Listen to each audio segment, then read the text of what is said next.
If you downloaded an app that tells you exactly when you are going to die, and you found out that other people who downloaded the app started dying right when it said it would, what would you do? You're gonna die! In this video, I am going to go through the movie Countdown, analyze the decisions made, and show you that even if you made different choices that you would still have no chance at survival. Apparently the demon whose name is Ojin, I doubt I pronounced that right, decided to get with the times and update its haunting to the modern era by making an app, drastically increasing the amount of people it could pull into its web. At a party, a teenager named Courtney is convinced by her friends to download Countdown, an app that seemingly predicts how long a user has to live. Courtney is a little freaked out to see it says she only has 3 hours left to live. As she and her boyfriend Evan are leaving the party, Evan thinks it's a good idea to drive home drunk. Since Courtney is still a little freaked out from earlier, she doesn't want him to drive them home and suggests them walking back to her place since it is not that far. Okay, I don't you should need a death threat from an app to tell you drinking and driving is a bad idea, but whatever.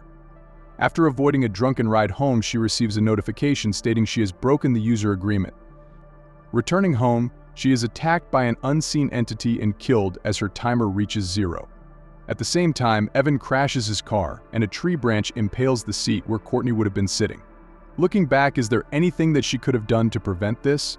The answer is definitely not. She was a bit freaked out by it, but Courtney or anyone else in her position would not have believed that this app was real and would have just brushed it off. Even if she took this as an immediate threat on her life, 3 hours just isn't enough time to do anything about it. She was screwed no matter what she did.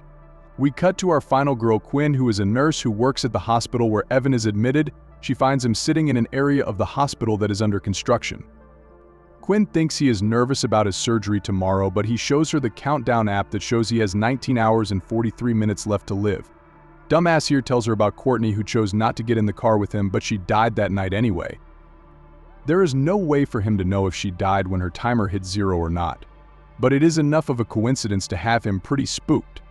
Quinn dismisses his claims of a supernatural app, and as she is heading home, she decides to download the app herself. It shows that she has just under 3 days left to live. The next day, we see Evan getting more and more anxious as his surgery approaches. Staring at his timer counting down, he decides to bail on his surgery and is informed he has violated the user agreement. He looks into a mirror and sees some kind of hooded figure lurking behind him. When he looks behind him, nothing is there. When he looks back, he runs into the stairwell, the lights go out, and he tries to go back through the door he just came from, but it's locked. He hears a door slam on one of the floors below him, and as he hears footsteps coming his way, he tries to see what is coming using the flashlight on his phone, but nothing is there. The footsteps stop for a second, only to appear right beside him. As his timer hits 0, his head smacks the stairs. I am not sure when he downloaded the app because he didn't download it at the party. It had to be sometime after his girlfriend was killed. I guess he had some morbid curiosity. Anyways, I don't think there was anything he could have done. He had just under 20 hours left when we see his timer. All of which was spent in the hospital recovering from his accident, and like everyone else who downloaded the app, he didn't really believe it was real until it was too late, so there wasn't really anything that he could have done. When Quinn finds out that Evan died, she goes to check his phone and look at the Countdown timer, but it was locked with his biometrics. So she casually breaks into the morgue to unlock it. She sees that the timer is zeroed out across the board. Back at her desk, she is staring at her timer, which indicates that she has less than 2 days left to live, which is the same time that she is supposed to be visiting her mother's grave with her family. Concerned that she is going to die that day, Quinn calls her father to reschedule the trip.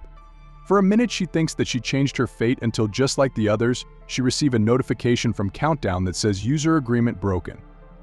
As she walks by a room, she sees out of the corner of her eye a hooded figure that is the same as what Evan saw in the mirror earlier.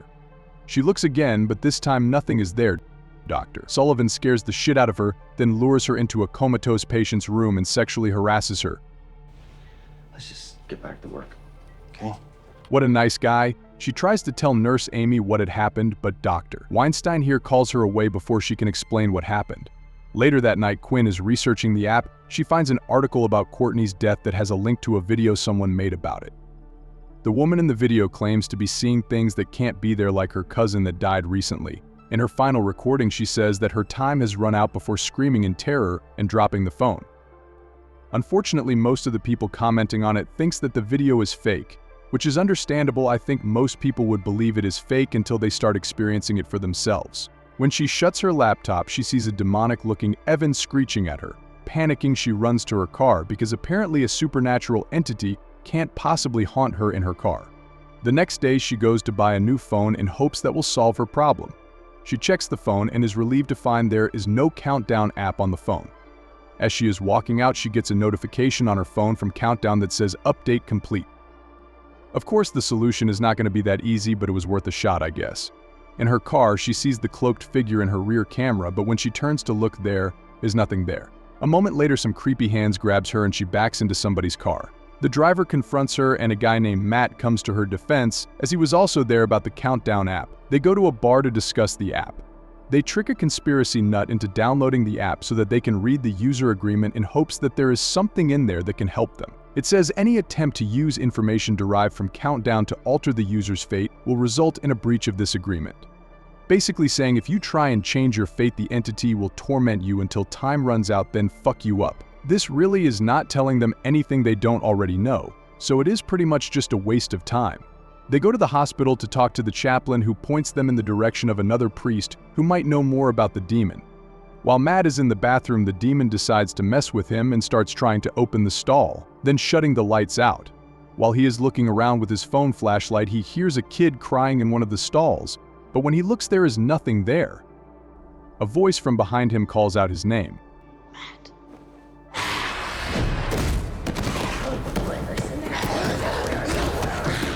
While that is going on, Quinn is confronted by the HR department as Dr. Sullivan has reversed the story to blame Quinn, and she is subsequently suspended. As much of a douchebag this guy is, she doesn't really have time to deal with this since she is slated to die the next day. Honestly, storming out like she did was probably the best thing she could have done. If she is getting low on time, she could always come back and, take this asshole with her. Matt and Quinn go find the priest whose name is Father John that the hospital chaplain pointed them to. Do you believe in demons? Big time. He seems a little too enthusiastic about their situation. Father John begins to tell them a story about a prince who had to lead an upcoming battle because the king was ill. He tracks down an old gypsy woman to see if he would survive the battle or not. The gypsy gives him a scroll with a number on it that was the exact moment of his death.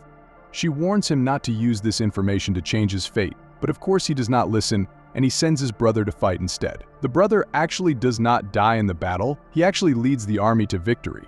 The prince goes back to the gypsy woman, and she tells him that it is not death coming for him, it's actually a demon named Ojin that is going to torment him up until his exact time of death and then kill him. The priest then tells them that he may be able to help them more if they have the app hacked, so remembering the phone guy from earlier who offered to jailbreak her phone. They return to the store and bribe the store manager to hack the app for them. He adds more time to all of their countdowns, including Quinn's sister Jordan, who had also downloaded the app and had a countdown of just 3 minutes shy of her own. The hell? Hello? Dude, we're still here. Come on, man. Dude. What the hell? I guess Ojin doesn't like it when you try and fuck with his app. It was worth a shot, I guess, but this isn't some mindless machine that can be fooled by some cheap tricks. It is an ancient demon that has been around for thousands of years. He isn't going to be like, oh darn, you found a loophole, I guess I will let you live. Later that night, Quinn gets woken up by a noise outside her door. She tries to wake Matt up only to discover he is the one that is outside her door. She gets attacked by the demon, but when Matt pulls the covers off, it is gone. It's just a nightmare. How exactly was this just a nightmare? After the attack, they both get notifications that their countdown clocks got reverted back to its original time. Jordan's timer also gets reset and Ojin starts messing with the lights to scare her. I want to berate her for hiding under the bed like a 4-year-old, but there isn't really anything she can do. After a creepy voice calls out her name, the bed gets pulled away from her and her dead mother appears beside her screaming, "Where is she?" As she is fleeing the house, she runs into Quinn and Matt. They return to the church to find Father John, who tells them the code of the app is in Latin. He believes the app is a part of a curse that he thinks can be broken by proving the countdown wrong, either by outliving the countdown by 1 second or killing someone before their countdown expires. Might be time to pay that rapey doctor a visit. Instead, they conduct a protection ritual to run out the clock. The plan is basically draw a symbol on the floor out of salt, then Father John will bless it so no impure spirits can cross the circle, keeping Eugène out. It sounds good in theory, but I will explain a bit later why this won't work. For now, let's continue the story. They mix the salt with some house paint so it can't easily be blown away. By the time they get the circle set up, Matt looks at his phone and there is only 2.5 minutes left before he dies. The group gets inside the circle and stand behind Father John while he is reciting prayers to keep the demon away. Jordan spots Eugène behind them, who shrieks as he attempts to cross the circle. Understanding that he can't cross the circle, he instead tries to lure Matt out of the circle using the ghost of his dead younger brother, who the demon took the form of during the attack at the hospital earlier. Matt was racked with guilt for stealing his brother's dinosaur while he was dying at the hospital when they were kids. The brother's eyes turn green and the demon drags him outside with Quinn and Jordan giving chase. Outside, they find Matt is okay, but he instantly gets hit by a truck and pinned up against a tree where he dies right as his counter hits 0. Quinn starts crying and begins to accept her fate when she discovers that her sister has a deep wound on her abdomen. Come on, Matt, you really just had to fumble the ball at the 1-yard line. Ugh, idiot. Quinn rushes Jordan to the hospital where Dr. Sullivan tends to Jordan. Quinn gets taken aside by another nurse who tells her that she also was sexually assaulted by Dr. Sullivan and that if she wants to step forward legally that she will back her up. Remembering that he downloaded the app, Quinn goes into the doctor's office to try and seduce him to come to the under construction wing of the hospital. He is hesitant at first, but after a quick glance at her midriff, he quickly follows her. Quinn ambushes him with a crowbar, then tries to inject him with a lethal dose of morphine, but the demon drags him off into another room. This makes Quinn think the plan will work, and she chases after him. Sullivan ambushes her this time with a punch to the face, also taking the crowbar. She repays him with a swift kick to the family jewels. He tries to run but doesn't get far. Just as Quinn is about to land the finishing blow, Eugène yeets her ass across the hallway, allowing Sullivan to escape, ruining their plan. To bad, because Jordan's time is running out, Eugène grabs her and tosses her through a nearby window. With less than a minute remaining, Eugène intends on tormenting the poor girl in her last few moments of life. Quinn gets the demon's attention by threatening to inject herself with morphine. Eugène responds by changing his form to their dead mother in an attempt to stall Quinn long enough for the remaining seconds to tick away so it can take Jordan. Quinn resists though and injects herself, which causes the demon to turn to ash. Jordan runs over to her collapsed sister and cries over her dead body. Then she notices Quinn had written on her arm a diagram of where to inject Narcan and sees a syringe and a vial of the drug in her pocket. She injects the drug and her sister instantly comes back to life.